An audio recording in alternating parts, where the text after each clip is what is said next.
back to another episode of Georgia Sports Nation. We got some more Hawks and Braves content on the way for you guys today. We're going to be recapping the Dodgers series loss.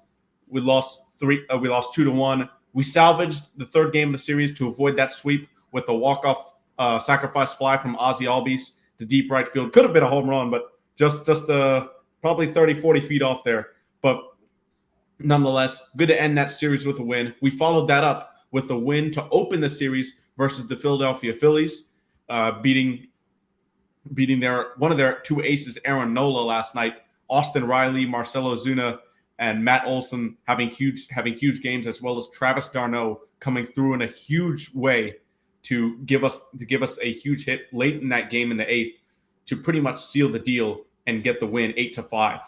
We're also going to be discussing some resurging players and some players that are in some struggles, who we think we're most concerned about and what they can do to improve their approach at the plate, or to get their command right and stop getting hard hit balls off them. Without further ado, let's get into today's episode. So, Ant, we'll start with you for the Dodgers series. What was your overall thoughts on the series? Because when the Dodgers come to play the Braves in the regular season, it seems like the Braves just kind of crumble. They do. They do. And it's not just offensively, it's the pitching. And then we had a couple, we had, because we don't make so many errors, you know, and we was making errors in that series. And, it was mental lapses and, I just like, we was discussing this before the show came on. I don't know what we can do pitching wise, because we have a couple of new guys. They've been getting hit a little bit, and then one of our veterans, he's been in a rut too. AJ Minter, coming and setting up, and that's not good. Like, Minter's going to be one of those guys that we discuss largely in that resurgence and struggle category after we discuss the Phillies games. Him and Michael Harris specifically, probably. Yeah. Okay. Gotcha. Yeah. We're gonna for the Dodgers series, obviously we had Freddie Freeman and Jason Hayward coming back, both at the same time as teammates to Atlanta this time. Obviously, Jay Hay has been back in Atlanta a couple times with his other numerous teams, the Cardinals and Cubs, to name a few. But Freddie Freeman, in some interviews before the game, he was like, "This time is a bit different." And unfortunately for him, that was good, because he destroyed us in that first game. After he hit that 3-run homer, hooked it around the right field foul pole, really the momentum was kind of shot for the Braves, and that's how we lost that first game of the Dodgers series 8-6. JD Martinez also had a huge game and two homers. So he's had a resurging year with the Dodgers, and they get another power veteran bat in Martinez to add to Betts, Freeman, Muncy, Will Smith, David Peralta's in there too, just to name a few. So that Dodgers lineup, like it is every single year, pretty much loaded with home run. Yeah, it's loaded. And then let's see. I think it was the second game. Jason Hayward. Now, okay. This I don't understand. You throw first pitch right over the middle. You hang it. Okay, cool. Maybe you miss your spot. But then you go right back to it, and then bam, he hits a home run. Are you talking about the Strider pitch? Yes, the Strider pitch. Because Jason Hayward hit, if I'm not mistaken, I think Jason Hayward hit that homer on the first pitch of that at bat. The fastball was a bit above the zone, and I thought it was a good pitch by Strider. That's kind of a tip your hat type of moment to Jay Hay right there, in my opinion, because it really you know what that home run reminded me a lot of? Cody Bellinger's home run in the 2021 NL Championship Series in Game 3 in Los Angeles, when it looked like we were going to be up 3-0, and Cody Bellinger hit a home run off Luke Jackson on a fastball that may have been like 3-4 inches above the zone. And this wasn't that high, but Hayward still hit it out. It was going to be a ball. I just take my cap to him there. That's a good piece of hitting because he guessed right fastball and it was out of the zone. So I see what you're saying, but that I just think I think a little bit differently on that. Yeah, I think we're gonna think differently on that. But for the Braves have faced a lot of rookies and just young starters really. Gavin Stone, who's a rookie this year, it wasn't his debut, but he allowed 5 runs on 5 hits and 5 walks in his second career start. And on that line, you'd think, okay, the Braves definitely won this game. 5 hits turn into those 5 runs. That's great power. Great job getting guys in from second and third base, and 5 walks as well. That's a young pitcher pitching into some trouble. But the Dodgers offense got him back into the game, and after that, he settled in for his last 2 innings. We didn't really score in multiple innings of this game. It was just 1 or 2 innings with a chunk of runs, and we couldn't get continuous hits in those last 2 innings that Gavin Stone pitched against us, and that was really what hurt us, I thought. Yeah, and also an Achilles heel that's been in the thorn in our, what is running in scoring position. Yes, like we'll have second and third with no outs. Nobody scores. We can't have that because in the postseason, it's those type of moments that can hold you back from wearing that ring. Exactly, and that's a great point. That happened. We were able to overcome that last night against Aaron Nola, but those three strikeouts with the runner on second, third, no outs, that was painful to see. Painful to see, for sure. But the Dodgers ultimately got 12 hits, and they took a 4-0 lead. Or sorry, not a 4-0 lead. The Braves took a 4-0 lead in the first inning when we had a homer, and then Olsen and Acuna, like they've been doing for most of this year, getting on base in the first inning, driving each other in. I mean, how many times have we seen that so far this year that Matt Olson and Ronald Acuna combined for a double and a single, or even Olsen just homering Acuna home after a walk or a single up the middle? We've seen that maybe like 4 or 5 times this year already. So that the beginning of our lineup, we have the best first inning offense in the National League right now, and it's not really surprising at all when you look at our lineup. No, it's not surprising. I mean, we have the most lethal lineup in the major league, like hands down.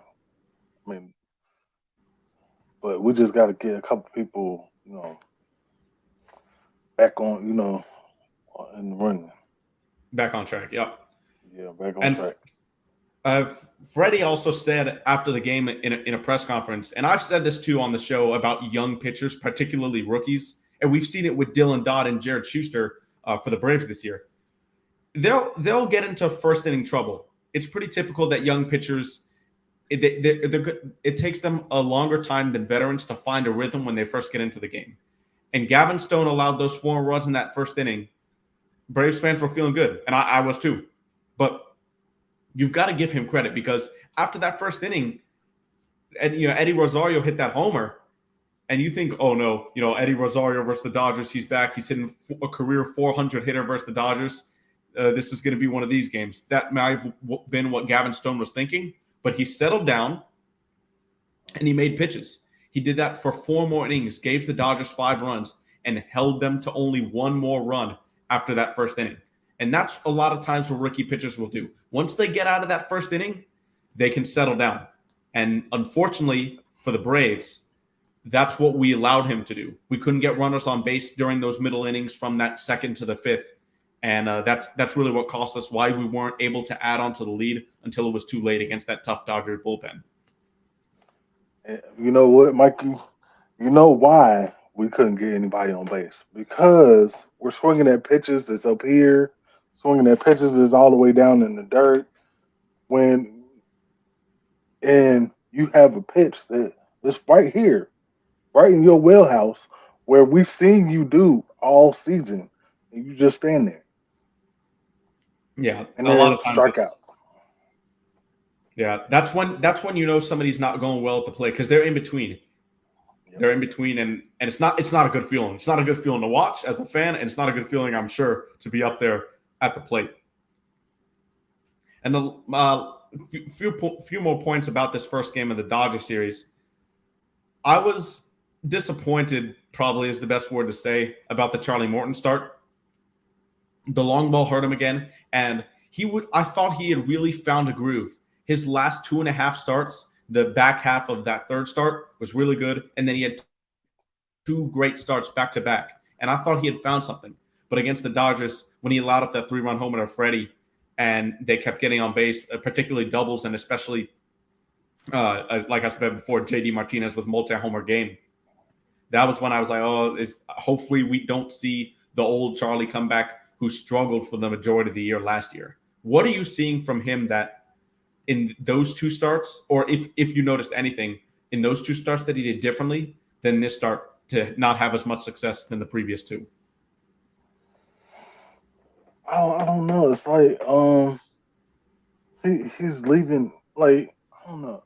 It's like he's leaving pitches more pitches over the no. He's missing his spots. He's leaving more pitches over the plate, and that's allowing hitters to extend instead of if you shorten it up, they all they can do is pop it up. But Yeah. For that's me, baseball. Charlie, we know that curveball is really good. He has three different curveballs.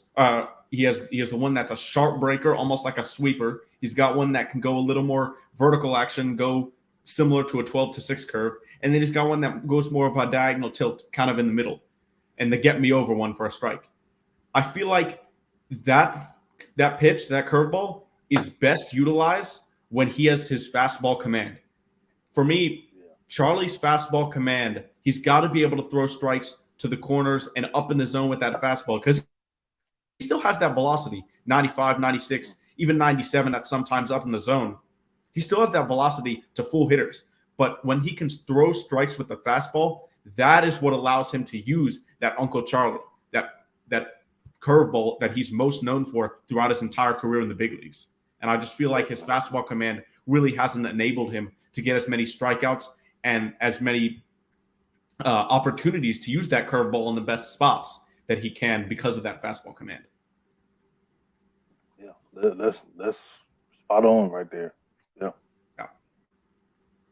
And as we move on to the second game here, Bobby Miller, another rookie for the Dodgers, he made his MLB debut. And imagine that you go in your MLB debut. Dave Roberts says, "Hey, Bobby, you're going up against the Braves."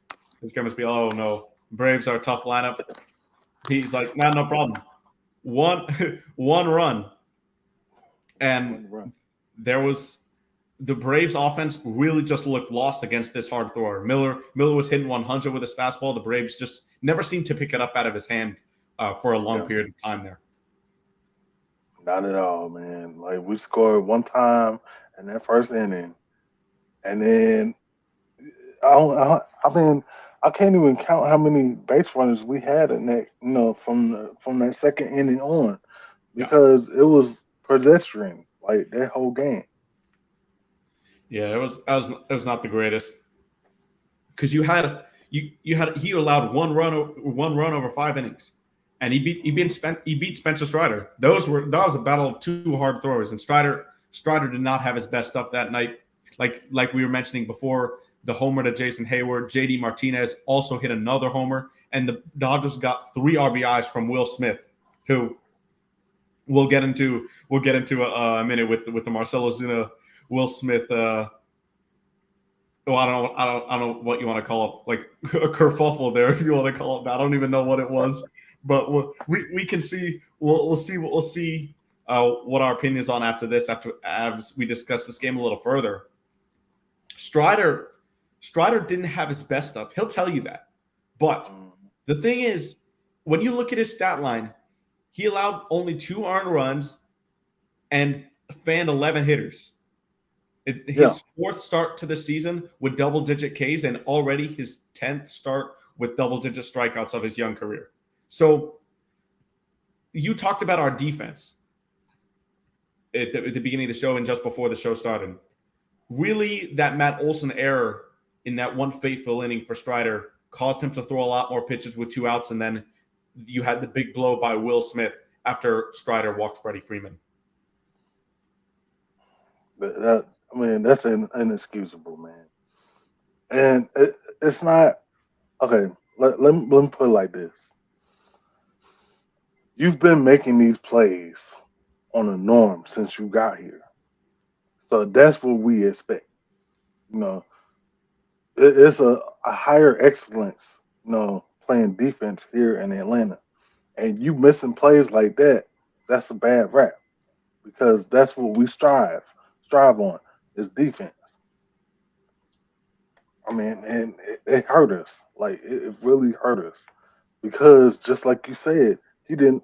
Strider did not have his A stuff. I mean, he had the numbers, but it was you know abstract.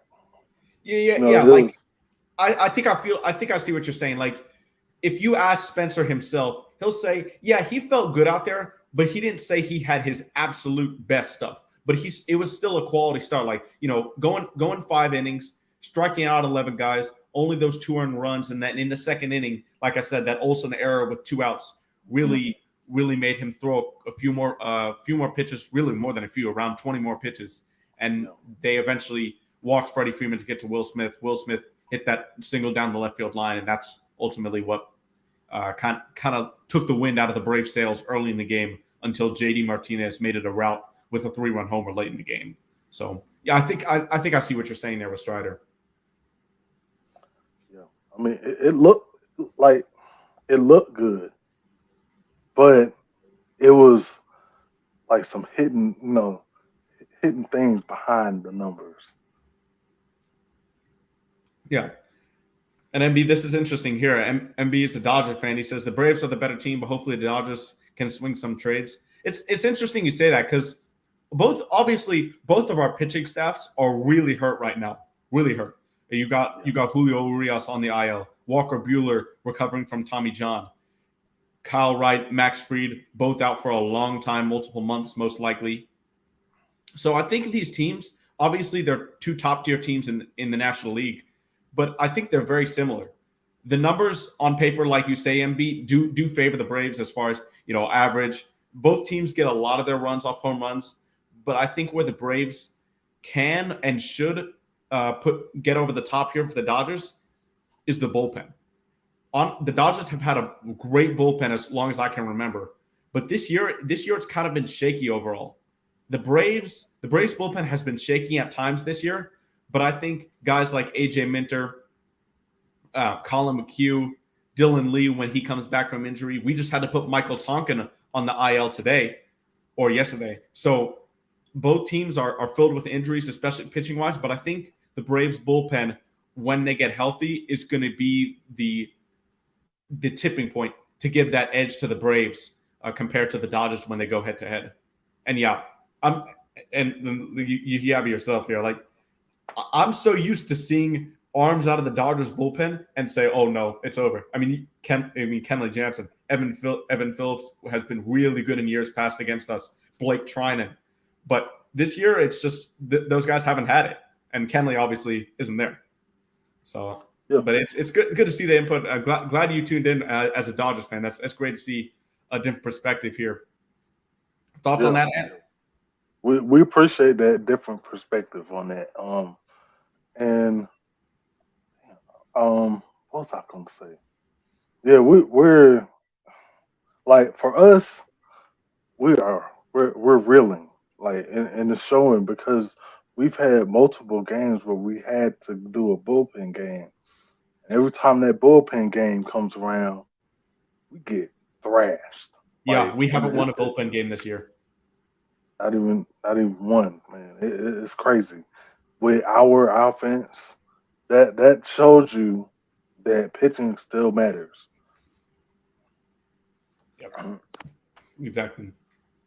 One positive thing though, I think that came out of this the Dodgers lost, the 8-1 loss, and it's carried into this Phillies series, was Austin Riley's and Matt Olson's resurgence. Those were two guys that have been that were struggling for a couple weeks, but Austin Riley, he hit that 2-out double in the bottom of the first off Miller to get the only one we got that game. The only run we got in that game was the first inning, and he came the first three batters. But when Austin Riley hit that double, which by the way was the 500th hit of his career, Yep. that it showed me something, because I really missed being able to see Riley turn around at 100-mile-an-hour fastball, 99-mile-per-hour fastball inside and hook it down the left field line for a fair ball double. I don't remember the last time I've seen that from Riley in this slump. And we saw how good of a game he had last night and how good of a game he had against the Dodgers in the last game of the series, a game that I went to, by the way, which was awesome. So I'm glad that hit from Riley, I think, really got him going. And it's huge to have that guy in the lineup right there, because when you got Olson, Acuna, and Riley going at the same time, along with Sean Murphy, Travis d'Arnaud, how they're swinging the bat right now, those are top 4, top 5 guys in the lineup that you're saying, oh no, there's no break. Everybody's going hot at the same time. And Marcell Ozuna, we haven't even talked about him. He's probably going to win National League Player of the Month this year. That's how good he's been. Yes. So he got my vote. Yeah, he's got my vote as well. So that's really how good the Braves lineup is. Yeah, I mean, it's lights out, man. Like when we're hitting on all cylinders, there's nothing, no pitching staff in this whole league can do anything to stop this offense, because we're that scary. And when we're seeing pitches, and we're not chasing pitches, that's our Achilles heel. When we're chasing pitches, that's what holds us back from scoring runs and winning these games. Yeah, I think a lot of that comes from the nature of our offense, because it's built with power. We're top three in the MLB in runs off the home run, and so are the Dodgers. MB, I don't exactly know the Dodger stats with runners in scoring position. Maybe you can tell us a bit about that here. But I know both the Dodgers and the Braves are top 3 in the league in runs, in percentage of runs from the home run, and I think that's why we strike out a lot. Everybody trying to hit the home run ball, but that's not always going to be the case, because when that home run's not there, you can't score runs. That's why we got to be able to sometimes put the ball in play, shorten up the swing, go to opposite field. And you know who's been doing a better job of that lately? Michael Harris. And I know they haven't resulted in hits, but you see Michael Harris slowly going to the opposite field. He's had a couple sacrifice flies the last few games to left field, and that's what I think is good. His ground ball rate and strikeout rate are through the roof right now. And it's good to see Michael Harris getting some lift on that ball, especially last night with that deep fly to left field for a sacrifice. Hopefully we've seen some signs of him breaking out of the slump, because he was, before the single against the Dodgers in the 9th inning. I think it was the 9th. Yeah. No, not the 9th. It was the 8th. The 8th, yeah. In the bottom of the 8th. He was 0 for his last 27. And that hit hopefully we can get him going. We saw a little bit of signs last night that Michael Harris may have figured out something, like I said, with him hitting in the opposite field. Yeah. He's settled down now. Like he's not amped up. I seen yesterday that he's seen the pitches. Like he let the pitches come to him. He didn't allow the pitcher to dictate his at bat. He like I'm trying to say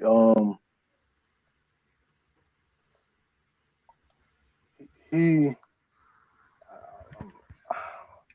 Yeah, I know what you're. I think I know what you're trying to say. Yeah. I'm he's saying, okay, I'm going to wait for my pitch. I'm not going to chase anything out of the zone, and I'm going to let the ball travel into the zone further so I can keep my bat in the zone longer. It'll go to the opposite field, and let's see if I can get a little launch angle on the ball because his ground ball rate is through the roof. That's really nothing like the Michael Harris we saw last year because Michael Harris beat out so many double plays, and when Michael Harris is grounding into double play with his speed, you know something's wrong, and that's what he was doing a lot before the past couple games. So hopefully he's figured out something, and it can turn into some hits starting tonight against the Phillies.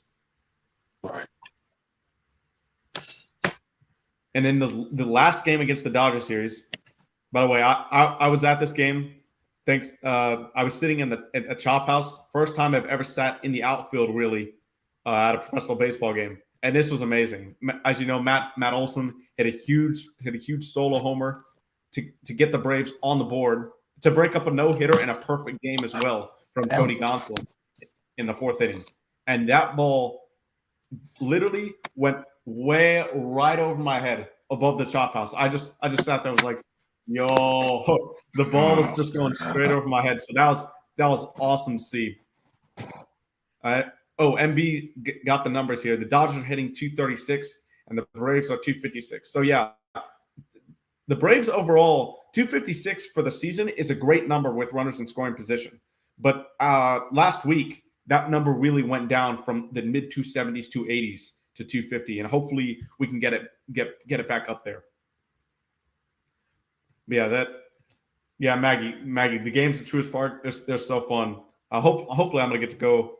I'll try and make it to a few more this summer. But great environment at Truist Park, especially when the Braves are hitting the homers, and that's what they did. That's what they did in the last game against the Dodgers to salvage a game. I already said Matt Olson's homer and Marcell Ozuna.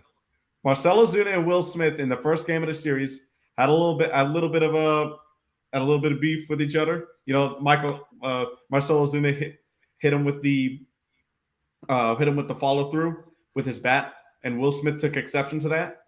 No fighting occurred, but the bullpens did empty, the dugouts did empty, but it was just talking. And then Marcell Ozuna really had the last laugh here because he turned back to Will Smith. He said something. He probably apologized a bit, but after he hit that 450-foot plus homer, that was basically all she wrote for the Dodgers. I feel like that the momentum right there was great, and the Braves ended up taking the walk-off win in the bottom of the ninth with Ozzie Albies sac fly. Yeah. I mean, we needed it. We needed that game because we had been reeling in the first two games. Both sides. Yeah, we did not look good. No, we did not. I mean, and someone that's. Oh, go ahead. Sorry. No. We, especially our bats. Like everybody was not looking good. I mean, we had a couple of hits here and there, but we could not string together any hits. Yeah. And something that I think a lot of other MLB teams and a lot of the national media isn't covering is Bryce Elder's performance so far this season. It's funny because if you look at his baseball savant page, the inside stats, the batting average against, the exit velocity against him, all those stats, the hard hit rate, they're really bad. They're actually bad. But you look at his ERA, you look at how he's pitching, he's like, man, this guy's the ERA leader among quality starters in baseball. Number one in ERA. And you've got Spencer Strider up there in the top 10 as well. So there's something about Bryce Elder that he's figured out this season, and you love to see it. He's using that sinker to his advantage. He's got one of the best ground ball rates in the league, and a lot of that is because they're hard hit ground balls. But when you have hard hit ground balls, not 100 plus mile an hour, but when you say 80, 70 to low 90s mile per hour ground balls, those are ground balls that are going to turn into double plays a lot of the time because they're going to be hit right at somebody. They're not fast enough to get through that infield at over 100 miles an hour. So that's how Bryce Elder's really gotten it done. And B, yeah, that's what I'm saying. His numbers, if you look at the inside stats, they're not that good.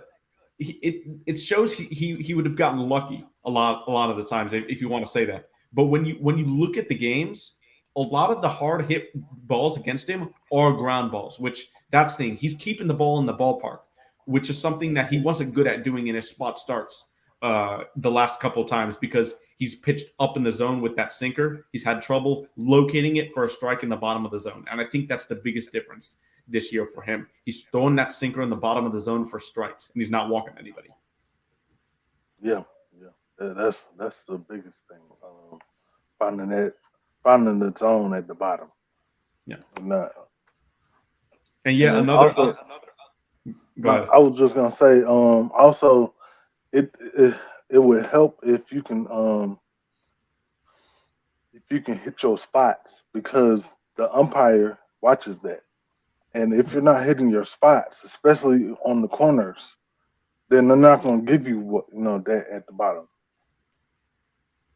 Yeah, they're not. And this is another similarity, by the way, to the Dodgers and Braves. Both Travis d'Arnaud and Will Smith had concussions, and were out for probably a week and a half to 2 weeks. So and Travis longer. He was out closer to 3 weeks. Not sure about Will Smith, but I know a concussion is at least a week and a half.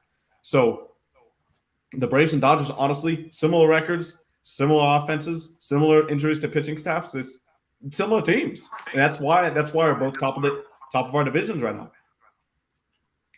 Because Right. the Padres haven't really been as good as they hoped, and they were supposed to compete with the Dodgers. And for us, the Mets and Phillies were supposed to compete with us, and they haven't gotten off to good starts this year. And we're past a quarter of the season now, so that's why we have the lead that we do in our respective divisions. I wonder how long it's going to take them to come back to because I mean I think we know that they are pretty good team. Yes, they are. I wonder how long it's going to take them to finally realize that they're pretty good teams. Yeah, for me, I'm a little bit more worried about the Mets just because I think the consistency is starting to show. They've lost to a lot of bad teams and beaten good teams. So that's a recipe to say, hey, we're beating these good teams. They won a series against the Rays, the Blue Jays. They've definitely done well against the good teams, but against the bad teams, they've lost series. They lost a series against the A's. Yeah, so true. you can see that the Mets are a good team, but can they just get that motivation to play bad teams? That's easier to do than the Phillies, who have really just, I feel like, just been all over the place this year. The defense, obviously, the Phillies defense has never been that good, but even Trey Turner's got off to a slow start, and he signed that huge deal with the Phillies to be their next shortstop. So Braves killer Trey Turner. Obviously, you got to put that before Trey Turner as an adjective, because every single year Trey Turner destroys the Braves. Doesn't matter what team he's on. So right, yeah. So yeah, they haven't gotten off to a good start. It's like the equivalent to in the NFL. You have a playoff team, and then you have a team that has nothing to play for. You're playing down to their competition. Yeah, It's the same thing. And MB has a question for us. Okay, as a Braves fan, who do you fear more in the playoffs, Dodgers or Padres? Do you have your answer? I may need to think about this one for a minute. You know what? I'll put it like this.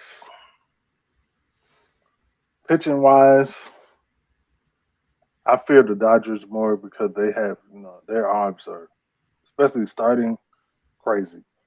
And then their lineup is, like we've been talking about, it's just like our lineup. They have,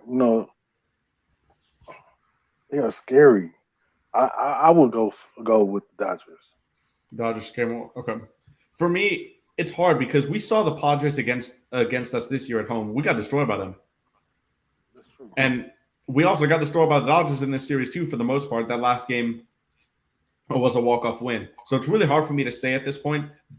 The Padres don't have as many injuries, and they're struggling right now. The Dodgers are still going strong with their injuries. So I think ultimately that's what pushes them ahead of the Padres right now, because the Dodgers have the depth. The Padres are a deep team. But Juan Soto's been struggling. He's back now, but he struggled for the majority part of this year. Manny Machado's still playing well, but the Dodgers still, for me, just are a little bit scarier because they're playing well even without some of their top guys, especially in the arms department. So that's why I'm still going with the Dodgers. But the Padres, don't get me wrong, I wouldn't want to face either of these teams, and we'll probably have to if we want to get where we want to go. We definitely will have to. If we want to get where we want to go, but it probably take the Padres a little bit more. I think we can hit their pitching a bit more as well. Yeah. Don't get me wrong. Like, I don't want to see them either, but we're gonna have to be one of the two. Because against the Padres, and B, this is what I was gonna say. The Padres pitching isn't that great. Yes, it has to have Blake Snell. Yes, they have Yu Darvish, but they haven't gone off to the starts that some would have expected of them. And when we faced the Padres earlier this season, we got beat 3 out of 4 times. Yes, but our pitching, we threw Dodd, we threw Schuster, and we threw Bryce Elder, who had a bad start against them.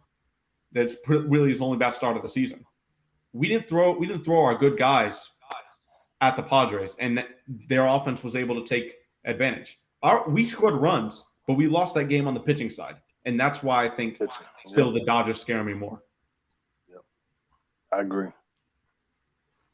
But yeah, in this fourth game, what do you make of Brian Snitker's? That's for the Phillies game, but Brian Snitker has really push the button I think he's pushed the right buttons lately in terms of who's catching, who's playing which day with Travis. Because with Travis d'Arnaud and Sean Murphy, one of them right now is probably going to have to sit out unless you want Marcell Ozuna playing left field, and obviously we don't want that. We don't want Marcell Ozuna in the outfield. But if that's the case, if he's the DH, you need to have him in the lineup regardless. Right now, you cannot take Marcell Ozuna out of the lineup. But no, if you have him in the lineup, one of Sean Murphy or Travis d'Arnaud is going to be sitting out. And it's a good problem to have, but how do you think Brian Snitker is going to dictate that? Well, I mean, I think what makes it easier is Travis is coming back from an injury. And Sean has been hot. Yeah. Like, it's scorching hot. So you want to ease Travis back in there. Like it's baby steps. You don't want to just push him out there and play him every day. Nah. But you do want him to get a couple of bats each week. And I'll say, like, for example, like you play him 1 or 2 days and then you sit him out, another day. Something like that. Okay. Yeah, tonight we've got Travis d'Arnaud catching and Sean Murphy's taking a break. The DH is still Ozuna, and you've got Eddie Rosario, who's silently cooled off a bit after a little bit of a hot streak in left field tonight. But this last game against the Dodgers, the game we walked off, we said earlier in the show that a lot of the times when the Braves offense struggles, it's because we're trying to only hit the home run ball. That 9th inning, Riley, by the way, he hit that double 116 miles per hour. One of the hardest hit balls of his career down the line. Pulled a double. He had a great game that night, 2 doubles. That's when the extra base hits for Riley. The power's going to be there. The homers are going to be there. But the average was really what concerned you if you were if you knew that Austin Riley could get back here, and he did. He's got, he had the 2-homer game last night, the 2 doubles before that. The extra base hits are coming. But Riley hit that double, right? You got Travis d'Arnaud at the plate next, a smart hitter. You know what he does? He shortens up his swing, gets to 0-2, right? 0-2, no strikes. You're like thinking, we can't have a strikeout. We got to put this ball in play. Something needs to happen. He shortens up his swing, basically bunt hits the ball, if you will, to the right side, and gets everybody starts high-fiving him in the dugout. Beautiful, beautiful baseball right there. And the fans acknowledged it. When I was at that game, the fans were really loud for that out because they understood how key that was. You had Travis d'Arnaud to do that. They walked Eddie Rosario to try and pitch to Ozzie Albies. Ozzie had a great at-bat, fouled off 3 or 4 pitches down 0-2, and was able to hit a deep sacrifice fly and ultimately win the game. But that at-bat by Travis d'Arnaud was so key. Can't get overstated or overestimated. Yeah, it was a great at-bat. That's what we talk about right there. ABC baseball. Yep. You shorten up your swing, and you can't teach this type of things. Like, you have to have that instilled in you. Yeah, and Travis is a veteran, smart hitter. Very smart hitter. And, the Braves will find a balance. They'll hit their home runs. Those will come. We know that. But sometimes when in this situation, tie game, bottom of the ninth, no outs, you've got to run on second, you got to try and get that run any way you can. And the Braves did that.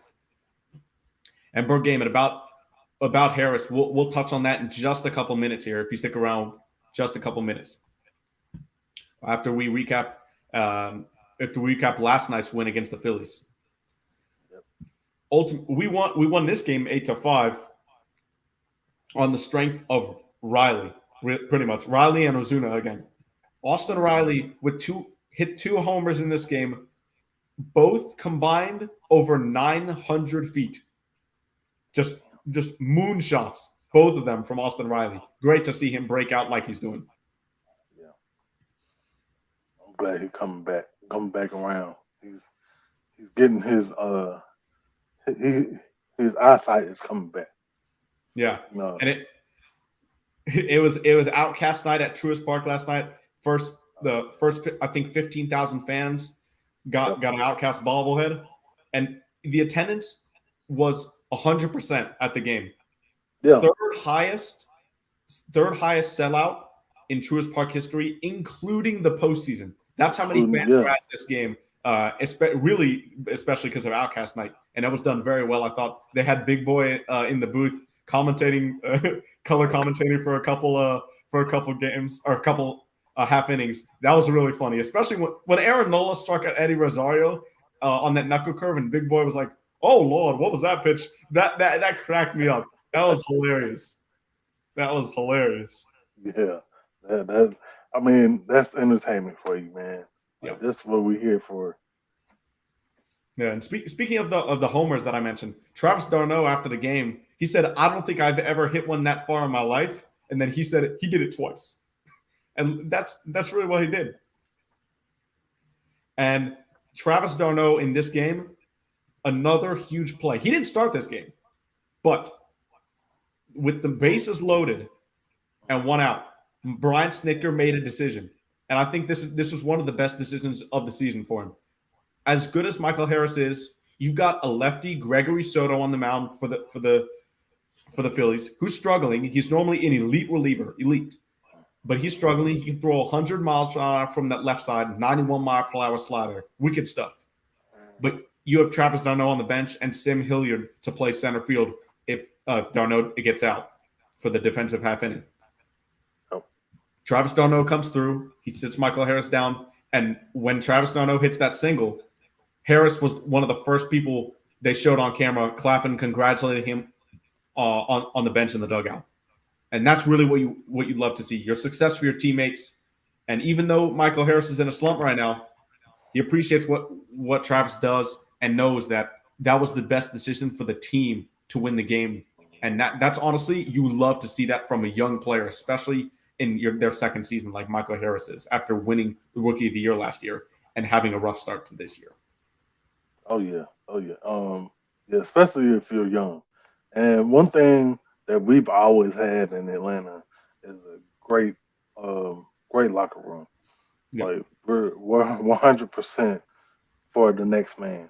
Like that, we've never been one of those teams where because we're not hitting or we're playing bad on defense.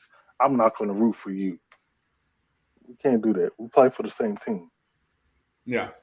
Riley, this game with his homers, he continued his hitting streak to 8 games. And Oh yeah.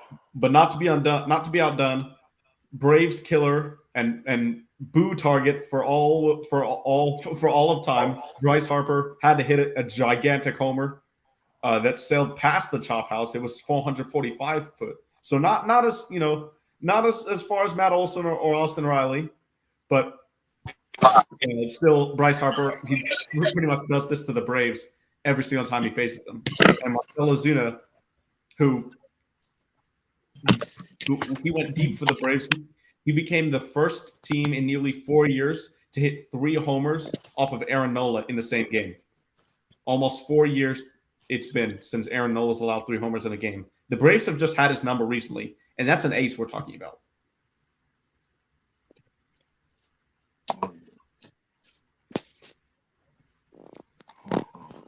And I think the funniest moment, maybe the most stressful moment of this game, and after this we'll get to the resurging players and the struggling players. The most stressful moment was when Nick Castellanos was coming around home on a double. They could have taken the lead at 6-5, but Ronald Acuna threw the ball to Orlando Arcia. Arcia threw a strike to home plate, and Sean Murphy was able to tag Nick Castellanos out, but the umpire ruled it safe. It was clearly out on replay, but the Alec Boehm moment from a few years ago lives in Braves fans' heads. And I thought, honestly, they were going to call Nick Castellanos safe there just because of the Braves' replay luck. But thankfully, they made the right call. They called Castellanos out at the plate, and the game remained a 5-5 tie. But I thought there could have been some Alec Boehm deja vu right there, and I really did. We know because we usually don't get those type of calls, man. Like, but they made you could see that he missed the plate and he tagged him. It was just so happened that the umpire couldn't see it. Yeah. So Dave and Dylan Dodd was especially complimentary of Riley, especially Riley, but mainly just at the Braves defense last night. As you know, it came back to what it normally was after that Dodger series. Austin Riley in that 3rd inning was huge. He made a huge play on a short hop down the line on third base to throw. I don't remember who it was, but he threw him out, and then he dives to his left off the ball, hit 100 miles an hour to the hot corner. It falls down and still catches it. Those were 2 huge plays that really saved that inning and made it just a clean inning for Dodd. yeah, that was awesome. Awesome defense. You can't beat it. When we're playing defense like that, it's tough to beat us. Yeah, it definitely is. But tonight, the Braves will look to try to win this series outright against the Phillies. We're going to have Jared Schuster going for us against Taijuan Walker. We've seen Taijuan Walker plenty of times. He was obviously with the Mets last year. Now he's with the Phillies, so stays in the NL East. And a couple of changes to the lineup. We see Marcell Ozuna go up to the lineup from 7th to 5th. Eddie moves down from 5th to 6th. And Ozzie goes down from 6th to 7th. And then we have the classic Arcia and Harris, 9th. Acuna, Olson, Riley, and d'Arnaud to round up the top 4. So hopefully we can win this series against the Phillies. It's weird that this is the first time we're facing the Phillies this late in the season. I mean, it's not late in the season, but, it's almost the end of May. So normally we'd have seen an NL East rival like the Phillies earlier than this. But Yeah. I'm glad we're seeing them now because the Braves offense, most of the guys right now seem to have found something. There's more guys that are hot right now than struggling, and that's always what you want to see. Oh yeah. Yeah. I'm glad we're playing well right now. So I mean, we're going to.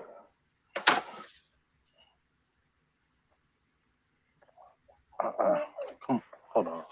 Yeah. Okay.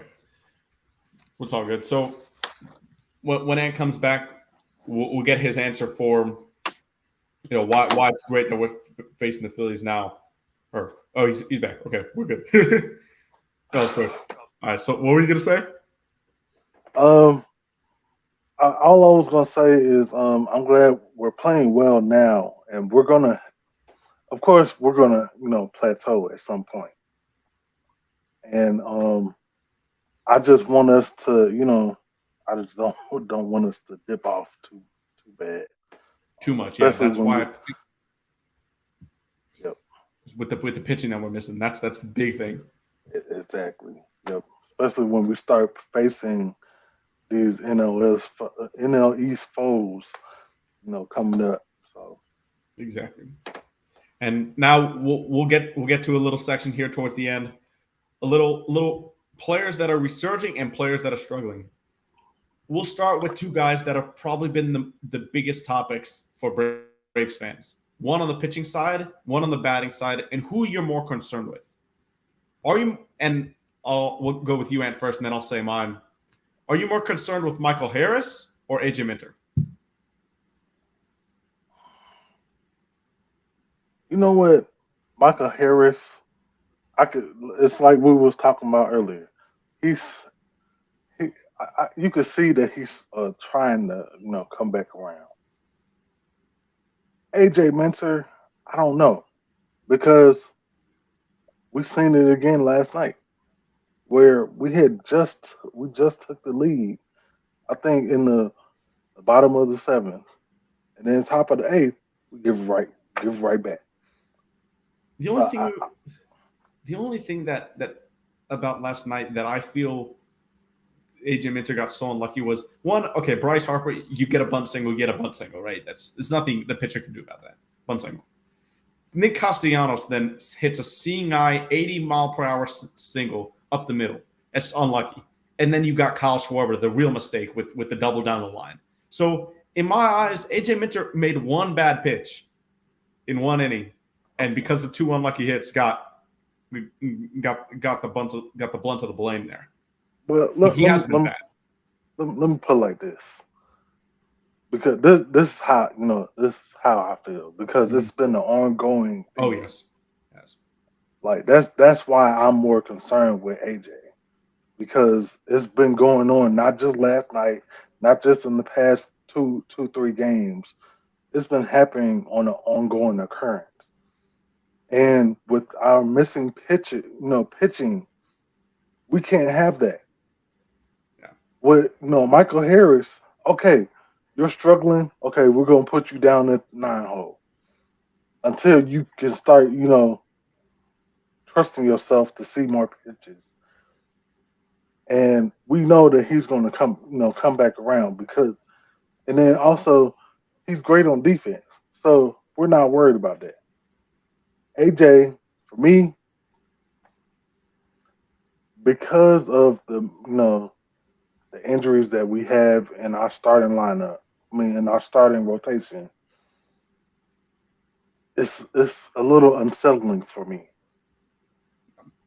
Yeah, I'm gonna agree with you here. I think AJ, I'm a bit more concerned with, and I'll play a little bit of devil's advocate to myself here for a little bit, because AJ Minter, we've seen him have a year of struggles. That was really 2018, 2019. We sent him down to AAA. He came back in 2020. Then 2021 and 2022 pitched like the best reliever in baseball. Lights out. Yep. We've seen him come back and just be elite. So that could that still has potential to happen. But the thing for me is Kevin Pillar's been really good for us. Sam Hilliard was good at the beginning of the year. He's really kind of fell off here the last few games, though. When he's gotten an opportunity with that strikeout rate, he still plays great defense. But Harris, like you said, elite defense, and if he's taking walks, which hopefully he can start doing a little bit better, he still gives you that steal. He gives you that steal ability, that speed on the bases. So I think he can still bring you a little bit more than when one of your key relievers is down, or just has a down year. We've got Michael Tonkin on the IL. Colin McHugh just came back. Lucas Lidke just came back. Dylan Lee's on the IL. So we've got so many guys out right now on the pitching side. We need our main guys to step forward, and that's why I think it's like you basically said, really urgent that AJ Minter comes back right now. So to answer your question, Bird Gaming, will Harris break out of a slump? I do. I think we've seen some tendencies in these last couple games. Him hitting the ball in the air to the opposite field in specifically, that has really shown me that he's taking strides to get that swing right, get it on plane, level through the zone, have the ball travel to him a little bit more instead of trying to pull everything. So that's what's been the most encouraging sign for me, that Harris will break out of this soon. I really do think so. Yeah, I do too. And it's just like what Raymond Collins says here. He might be just trying to find his stride coming back from injury. Yeah, because he had that scary injury when it looked like he hyperextended his leg, but it was just a jam knee. And then he also had that back injury when he was on the IL and was out for about 2.5-ish weeks. So maybe he's just getting back from that, hopefully. And we'll see the Michael Harris that we all know and love soon. All right, more resurging and struggling players. Eddie Rosario, the struggling department, and then I'll say for the resurging, Marcell Ozuna. We'll touch more on Marcell because who is more likely to meet in the middle here with how bad, or because Eddie, I feel like Eddie, he's not terrible. He doesn't look awful at the plate, but he could be better. I'm sure he's going to tell you that too. But Marcell Ozuna has been scorching hot. Been one of the best hitters in baseball this month. Like we said in the beginning of the show, he's got both of our votes for NL Player of the Month. So who do you think is more likely to regress to the mean in Marcell or progress to the mean in Eddie? Who's more likely? I think that's a tough question. It is a tough question, yes. I want to say Eddie, but I mean, I know that Eddie's gonna come back. I mean, we've seen that in the playoffs a couple years ago, so I'm not worried about Eddie.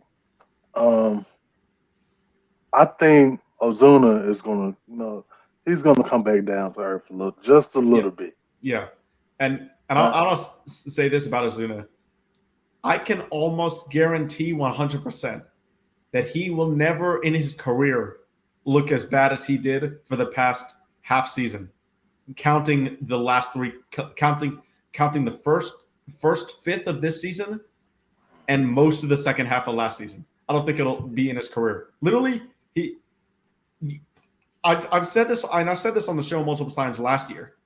I don't know how a guy is an elite hitter for 6 or 7 years of his career forgets how to hit and then just goes completely to like the worst player in the league. Right. I've never seen that before. And granted, he's had some off-field stuff, obviously, and everybody can have opinions on those if they want to. But when we're just talking strictly on the field, I've never seen a collapse probably as big as people were saying that he was just cooked. He was done. I'm glad he's found this hot streak.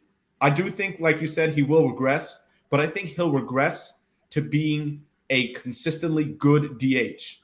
I don't think it'll be like you can't play him anymore. What is Snitker doing type of regression? No. It's not going to go back to what it was. That's out the equation. But it's just like you said, he's gonna regress to being a great DH. Yeah. And then the last thing I want to discuss here before we wrap it up is I've seen there's controversial opinions about Nick Anderson. I want to get your opinion of Nick Anderson's performance so far in our bullpen, because I have a really strong opinion about him, and it seems like I'm in a little bit of minority than what I've seen on Twitter so far. You know what?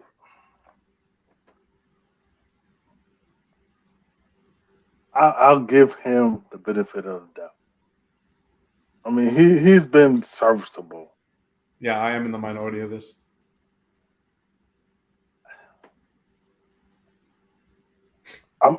I'll put like this. We've seen worse. Trust me. Wow. So you fall into the camp that I've seen a lot of people on Twitter lately. I think Nick Anderson has been, besides Raisel Iglesias, who had one bout outing and he's been the closer that we've always thought he would be this year when he's came back. He had one bout outing and then that was it. But I think Nick Anderson's been our best reliever this year outside of our closer. I think he's been really good. He had one bout outing at the beginning of the year, and the outing against the Dodgers in the last game of the series when it was tied, when he allowed up the 2 runs in the 8th when it was tied 3-3. But other than that, I can't remember a time when Nick Anderson has had a horrible outing. His fastball command has been there. I love that 12-6 curve that he's got, and I think people are being too hard on him. I really think he's been really good. Dylan Lee's been good. Obviously, he's hurt right now. Yeah. Michael Tonkin's been really good, but he's hurt right now. He had a bout outing, his most recent too. And Lucas Lipke, he just came back, but he hasn't been good. But in my opinion, Nick Anderson and Kirby Yates right now, those are the 2 guys that really need to step up. You know, you got Dylan Lee down, Michael Tonkin down. And Lucas Lipke just came back, and for me, he hasn't really been that great as advertised. We know he was older. He wasn't brought in to be a high leverage guy, but he still hasn't been good. And then with AJ Minter struggles, Kirby Yates has been better as of late. And then for me, I seem to be in the minority of this, like I said, but I think Nick Anderson's been really good. So Nick Anderson and Kirby Yates, you're the 2 guys that have got to bridge the 7th and 8th right now, in my opinion, to Raisel Iglesias. If you're Brian Snitker, I'm looking to those 2 guys to try to get to Raisel to close the game out. Right. Well, don't get me wrong. I'm not saying that he has been horrible. Like, yeah, no, I know. I'm not in their the minority on Twitter now. I think he's been pretty good from what we're getting from like you said from AJ. He's been kind of he's been laboring, Yes.